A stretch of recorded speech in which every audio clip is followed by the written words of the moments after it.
I think we've been sitting here bloviating about stuff when we've got That's right. a beautiful young lady waiting for us. How could we resist that? Let's welcome to the show, Carolyn Blazovsky. I said it. Did I say it right? You did fantastic. How are you? I'm wonderful. Thank you. Thank you, guys. It's great to see you. Carolyn is known as the healthy home expert. She's nationally renowned.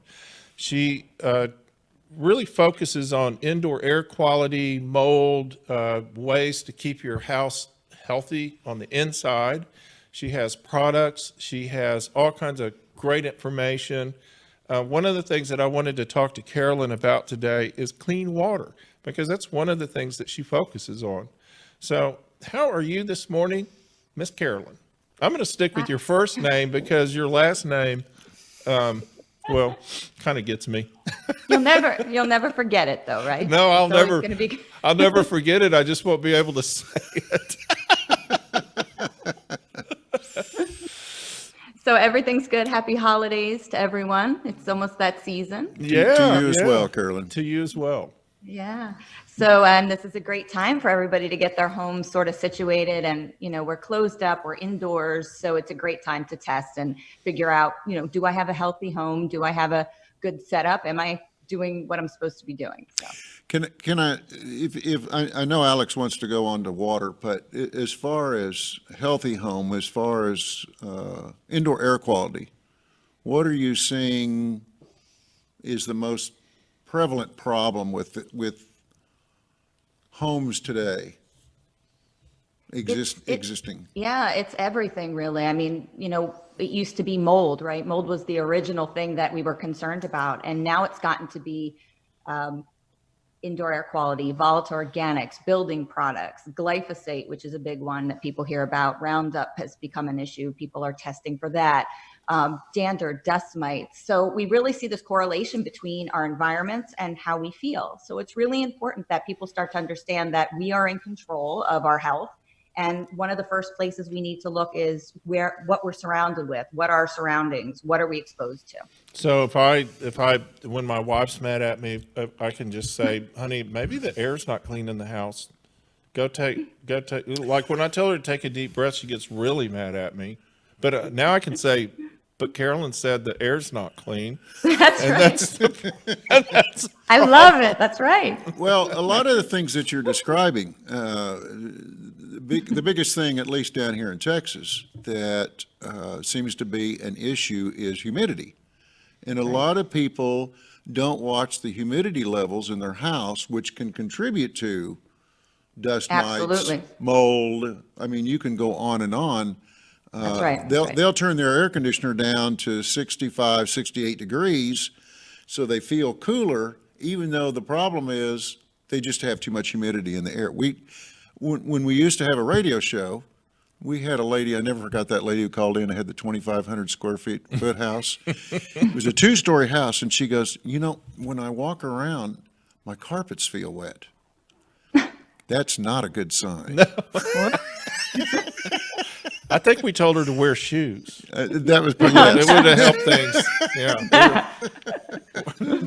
So, Carolyn, what is the most prevalent? So let's say this time of year.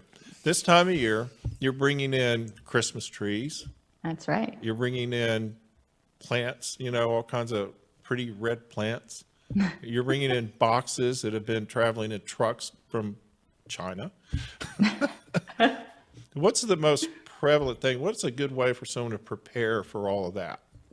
I think the best thing is if you're going to put up a real Christmas tree, do it for 2 weeks. So we know studies have shown us that if you leave a tree up longer than 2 weeks, you're going to have a lot of mold. So do that. If you're going to put up a real tree, make sure it stays up 2 weeks and you take it down. You're not leaving it up till February. And then also carbon, so when you have a lot of people in the house, you often get that tired feeling, and people often think, oh, it's just because I'm running around, it's the holidays. Well, turkey. You really don't. Yeah, turkey, right? Turkey gets blamed a lot. But it's actually the air quality is poor. So open a window, ventilate.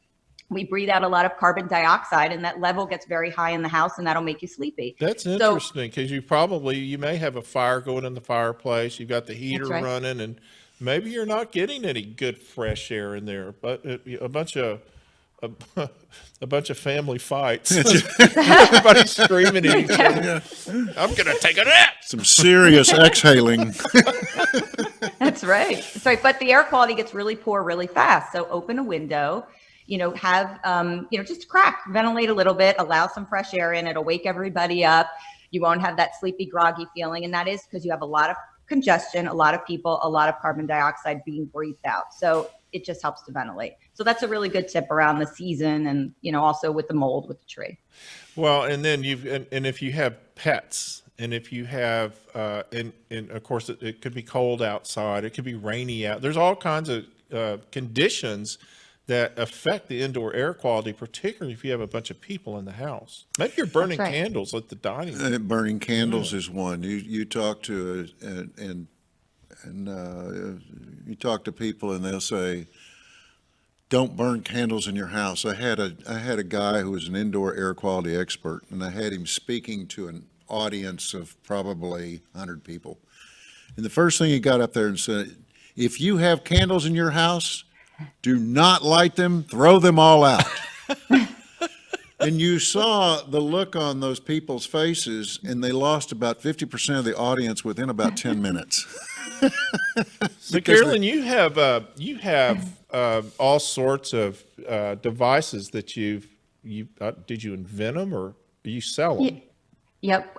Some of them, I'm an entrepreneur and I invented the test kits. Yes. And then some of them were collaborations with other companies that we established. So, it's interesting what we can test for now. I mean, mold, dander, volatile organics, all of these things can be done through a doctor's office, or you can call us directly. We can assess your air very quickly, easily within 2 days. And then, where to make improvements, and we have consultations for you. So it's really amazing. We've just seen such a boom. This year has been incredibly busy for me. So, we're trying to get people to understand the relationship and be well at home. Well, and people like Chris build these houses that don't, they're so tight, they're insulated. And of course, we've had a little debate for about 20 years now. I keep telling you, you're building them too tight. You need to let some air. There are builders that give me a hard time that say that is so wrong to build a house as tight. I build it as tight as I can possibly get it. Are you bringing in fresh air, though? Are you using a ventilation system? Yes. Yeah. We ventilate it typically about once every 4 hours. So a duct opens, and we've got one duct running to the outside, and it pulls it into the return air plenum. Yep. And it runs for about 10 minutes. Because, now we have code requirements for how many times you get air exchange inside a house. That's right. And I like to say there's benefits to both models, right? So I like to kind of combine. So when you're tightening that building envelope, you've got to bring in fresh air. But the important thing is, where is that fresh air coming from? Do you have access to actually fresh air outside? Some people don't. So when you live in a city or you live in a very busy metropolitan area, it might be a concern as to where we're going to ventilate from. So that's one issue. The other issue is when you tighten, we lose and we gain relative humidity. So with these houses that have become tighter, and we go back to this humidity issue, we're starting to see that you've got to include a dehumidification system on the home, because if you don't, then we start to see mold growth pretty rapidly, especially in the Northeast, the South. Drier areas, you can get away with it more, but up in the Northeast, and especially, where you are too, you can't. Well, and that's a prime way to control temperature as well. Well, we're putting in thermostats now where they can monitor not only the temperature of the house, but the relative humidity of the house, so that if they're feeling uncomfortable, they can either adjust, because with these variable speed air conditioning systems, which we use 8-9 months out of the year, you can turn it down a little bit, but just for humidity issues, it doesn't necessarily cool the house down more. Mm-hmm. It just makes it feel like you're not wearing a blanket. But Carolyn makes it. You make a very good point, because people don't. We build these houses. The materials that we use in them, we don't use glues Our cabinets are formaldehyde free. We look at everything we put into the house to make sure that there are no VOCs associated with it, no Correct. VOC paint, so on and so forth. But people don't realize that in their furnishings, in carpeting, there's so many things that they bring in there, and we don't know what they're going to, how they're going to furnish their house and what kind of off-gassing they're going to get from the materials they bring in. That's right. And, there's a lot of things, personal care products, everything that you bring into a home will have a volatile organic, from soap to cleaning products to personal care products, hair color, wine, alcohol. All of these things release VOCs. And so you could go into a completely green and healthy home that you've built. That's fantastic. And then you walk out sick because of something you did. Yes, that's very true. So let's spend a minute talking about Wawa. Wow. Because Wawa is a huge issue. Really? It is a huge issue. And it's a huge issue in clean water. Well, that's water. Wawa means water. Wawa. Okay, I Wawa. just wanted to make sure that I was getting, I was getting the right terminology down. Yeah. I gotcha. He's getting to that age. Yes. He's late to the game. He's always been late to the game. I've always been late. But anyway, we'll stop at that. Tell me about your water testing kit and what your thoughts are on clean water, because it is becoming an issue, whether Chris believes me Yes, or not. it is. And everyone should be testing every 3 years. I usually say 3 to 5. And unfortunately, people will say, well, I have public water. They test my water for me. But what you've seen is, like in Flint, Michigan, and other places as well, what you get at your location is not necessarily what leaves the plant. This water has to travel through piping. It can be old. You can have lead. You can have other contaminants in the water. Also, your chlorination byproduct, how close you are to the plant or away from a plant, determines how much chlorination you're getting in chlorination byproduct. And there was a report that went to the president in 2009, and they talked about causes of cancer and potential causes of cancer. And one was, of course, chlorination byproduct. So it's important to test your water to know how much of this byproduct you have, which is the breakdown of chlorination along the way, and to see, where you stand and if you need filtration. So that's very important. And so that was my next question. So let's say you get a report you don't really like. Is your only real option filtration?